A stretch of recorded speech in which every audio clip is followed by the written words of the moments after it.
My friend caught my girlfriend cheating on me. I took revenge and she gets stuck with all the bills. I met my ex when we were both enrolled in a career training program. After finishing the program's classes, we moved into a studio apartment and began hunting for jobs. After roughly 6 months of looking for work, I was able to secure a position at a manufacturing.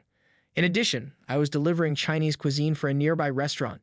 She couldn't find work, so I ended up paying and taking care of everything for her since she also had a medical issue. A year and a half later, I returned to work and am promoted to a new position.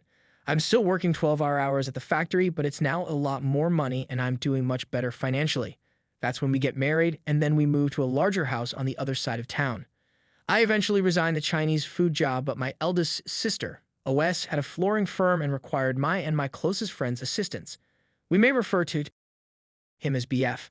So after getting pay from the factory, I need a normal routine of getting my check cashed, getting groceries, paying what bills needed to be paid, driving back to the house, and then waiting for a friend to call me so we can hang out for a little bit before I went to sleep and did it all over again. When we had to go to work, BF would sometimes remain at my place, and he would sometimes leave things there and have to come back for them. That will come into play in a moment. After I finish all of my errands, another buddy of mine phones to inform me that BF is coming to meet me at his place. He has something vital to convey to me. We may refer to him as AF. So I go over to his place, and while I'm waiting for BF to arrive, AF says he has something very important to tell me, but he won't tell me what it is. When BF arrives, he orders me to come outside and get in the vehicle. I asked him what he wanted to tell me, but he won't tell me until I'm in the vehicle. So I go in, and I hear the door lock, so I turn over and casually with my finger, I switch the latch back open, and he doesn't even notice. BF turns around and adds, I went to your place last night to fetch my phone charger and saw a shadow go across your living room curtains into your bedroom. What do you mean? BF, I'm not joking, man. I saw a man in your home. He was standing in your bedroom in his boxers. When I got over, X was on her knees answering the door, and I saw this guy's clothing on the floor next to the sofa. My thoughts was just filled with fury. I grabbed the door handle and opened it. He couldn't believe it wasn't locked, ran out, and hopped in my vehicle. I pulled down my window and suggested that you accompany me. I returned home and saw her asleep. I ripped the hose off her sleep apnea machine and startled her awake. Me, this is one of those situations when you best tell me the truth. Who in the world was here last night? X, this is just a buddy of mine. Me, are you a man? X, he came over when we were watching TV. Me, what's the deal with BF telling me he was in his boxers in our bedroom? I stepped out, grabbed the phone, and dialed BF number. He remained at AF home.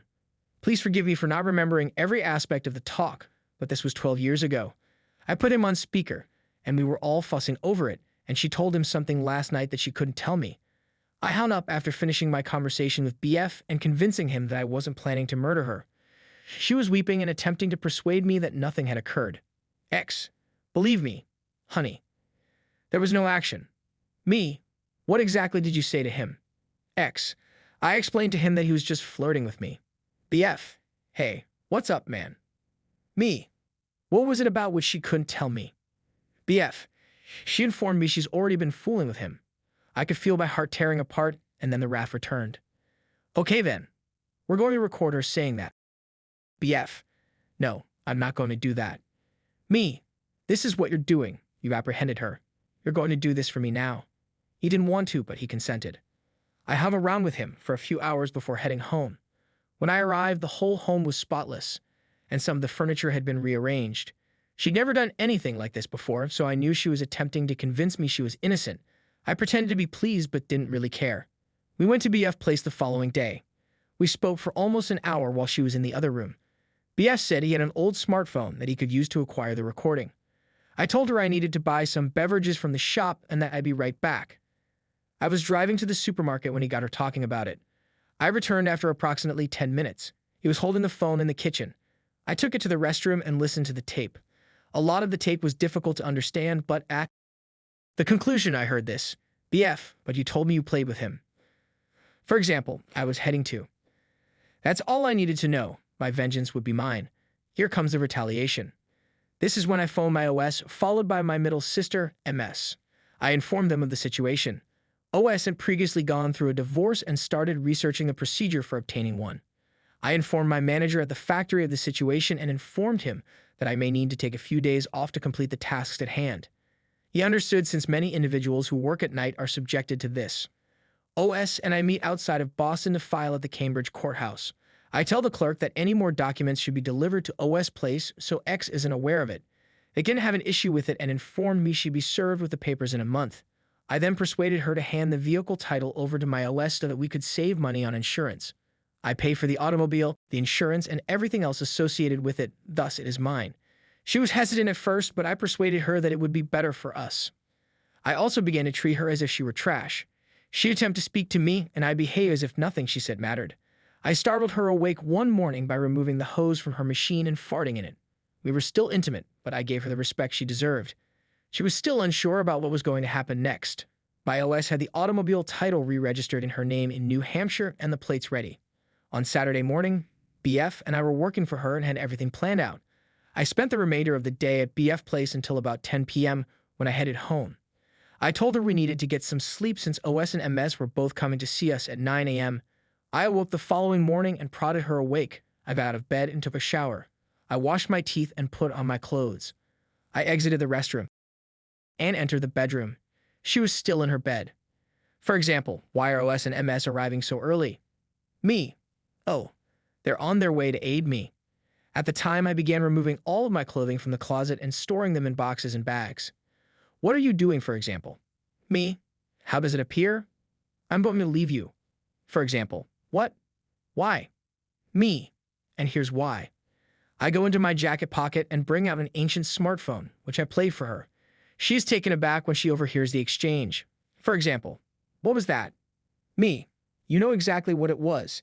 You made a commitment to me and then broke it. It's all over now. I've already filed for divorce and they'll be there today to serve you. X. My mother warned me that you may do anything like that. Me. Maybe you'll listen to her the next time. X. What about all of the lovemaking we've been doing all these time? What do you think? X. You took advantage of me. Me. Oh, exactly like you've been doing to me for the previous 4 years. She jumps up, grabs the phone, and dials her mother's number. She begins sobbing into the phone as she speaks to her. Meanwhile, I take out my smartphone and begin phoning the landlord to inform him that I have paid 3 months of our 6-month lease and that he may go after her for the remaining months, and then I call the electric company and instruct them to turn off the electricity at the location tomorrow. Her name was on the cable, gas, and vehicle insurance policies. My sister placed the automobile on her insurance once it was re-registered in New Hampshire, and I paid her. I immediately took the phone from her and told her mother that I was done with the little cheater. I returned to the bedroom about that time and discovered her wedding band and engagement ring on the dresser. Me. You're not going to retain your engagement ring. For example, why should I? You're going to leave me. Me. Okay, I'll grab a few dollars from them at the pawn shop. Around that moment, OS and MS arrive, accompanied by a local police officer. The officer observes as we load all of my belongings into OS truck and I change the license plates on my vehicle. We load both cars as OS and MS discuss the situation. After we got everything, I wanted to snap photos of the apartment and her to prove that I didn't punch her or become aggressive and destroy the place. She was that kind of person who would cry wolf for attention. OS.